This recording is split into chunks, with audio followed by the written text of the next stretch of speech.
Hello, GYGO fans. I am D. I'm here with Mookie. Now I'm gonna pull these up there for you. Now I would say his little name is Michael Terracciano. You were so close until the Uchi. Good luck searching that one. Let me tell you. Now we have an artist creative, Terracciano. There you go. You pretend I know I'm talking. Artist creative. So tell us about your works. All right. What do I have here? Well, I've got 3 series on the table. Okay. I've got the webcomic, the book collection of the webcomic I started with, Dominic Deegan, Oracle for Hire, about a seer in a fantasy world, the visions he has, and what he has to do to keep from coming true. Pretty simple approach, but what people really liked about this series was the constant character development. No character who was the focus of a story ever went back to their status quo, so to speak. They were always either progressing, sometimes regressing, going in strange directions. It made for very organic characters. I don't like using that phrase. I feel like it makes it sound pretentious, but it's the right word for it. That's the word that it is. Yeah. So this is the opposite of current Marvel and DC. So no matter what happens, it gets right back to what it was before. Exactly. The only thing you didn't like, don't worry, we're gonna go back to that. Yeah, no, changes were permanent in Dominic Deegan or Oracle for Hire. It was all me. I wasn't making this with a team or you have an editor sitting doing absolutely nothing. You know, I probably could have used an editor once or twice, but I mean, Lucas needed help to curve back. I watched that documentary too. Yeah, I understand that, but this is where editors and kind of fumbling say, hey, you gotta make this for everyone. No, make it for the person who likes it. Exactly. And then other people will also like it. Or what I think is make the story you want to see, the creators, and you will find your audience. How big that audience is, it doesn't have to be worldwide. Maybe your tastes aren't meant to appeal to everyone, but you'll find your people if you write the story you want. Write your story and you'll find the person that couldn't find their story anywhere else. You'll find it in you. And that's why I love this. Our site used to be more about this, but this is my focus. This is what I like, because I write, I draw. So I love watching people bring those thoughts, those ideas to a page and have it there, physical. So you're taking an abstract thought that you had in the morning at 3 a.m. and now somebody can read it at 2 in the afternoon. Absolutely. I find that amazing. And it's really great because in the world of webcomics, it really is just you and your readers. It's a direct relationship. Yeah. There's no editors, there's no business, there's no big company owned by a megacorp filtering you. Yeah, it's just you. How can we squeeze as much cash out of this as I know? How can I tell you this story? Exactly. We have over here Star Over Power. here is Star Power. So I have ended Dominic Deegan Oracle for Hire in 2013, and then that next week, I turned around and started working on Star Power with my friend Garth. Garth Graham is the artist for Star Power. He is both a singular talent and a one-man studio. He did everything for Star Power. Covers, coloring, pencils, inking, wow. Coloring, lettering, layout. Okay. He's insane. And we worked together on Star Power for 7 years, and somehow it made our friendship stronger. And that's lightning in a bottle, nice. Right? Because you hear so many stories of creative partnerships that ruin friendships. Yeah. And this is a true collaboration. It really is. So what we would do is I would send him the scripts, and he would tweak them. Okay, I like this, but can we do this differently?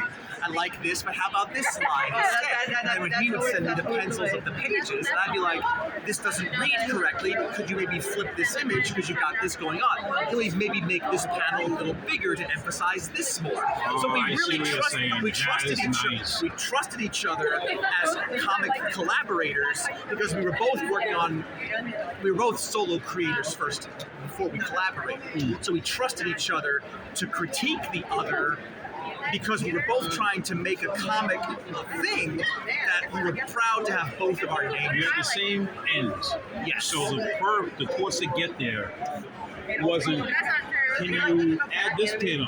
No, I'm not going to do that. I'm the artist. Don't tell me how to draw, and I won't tell you how to write. By the way, why don't you write a little differently, buddy? Yeah. Just more on that. No. That whole thing was built on respect for this person. Nice. And again, lightning in a bottle.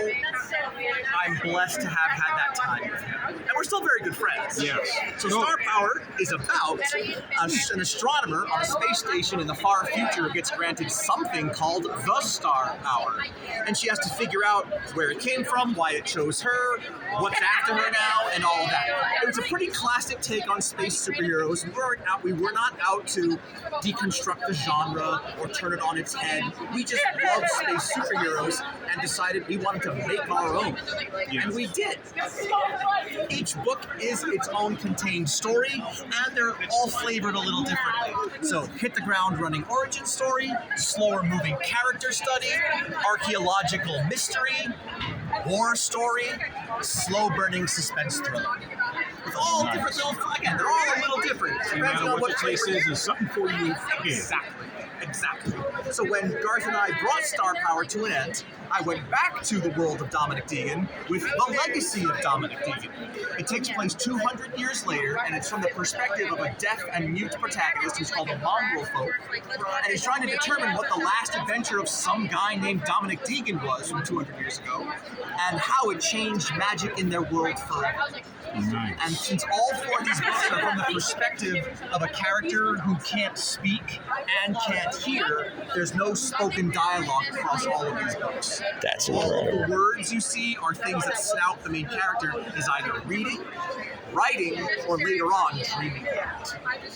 That is an interesting take. I like that. I decided to challenge myself because between Oracle for Hire and Star Power, I relied very heavily on dialogue. So I was like, how do I challenge myself? How do I do something different now that I'm back to being a solo creator? I needed a different approach to keep myself creatively So you have to stimulated. draw in the page the ideas and concepts you're trying to get across. Exactly. Pretty much. Yeah. The words are just bonus. It's mainly the paneling and the art and how the pages flow. The facial expressions did a lot of the heavy lifting in That is Legacy. awesome. But a strange thing happened to me when I was doing the Legacy. Well, the pandemic happened. I started Legacy in 2019. 2020 came the pandemic. The first book, Curious, is a slapstick adventure.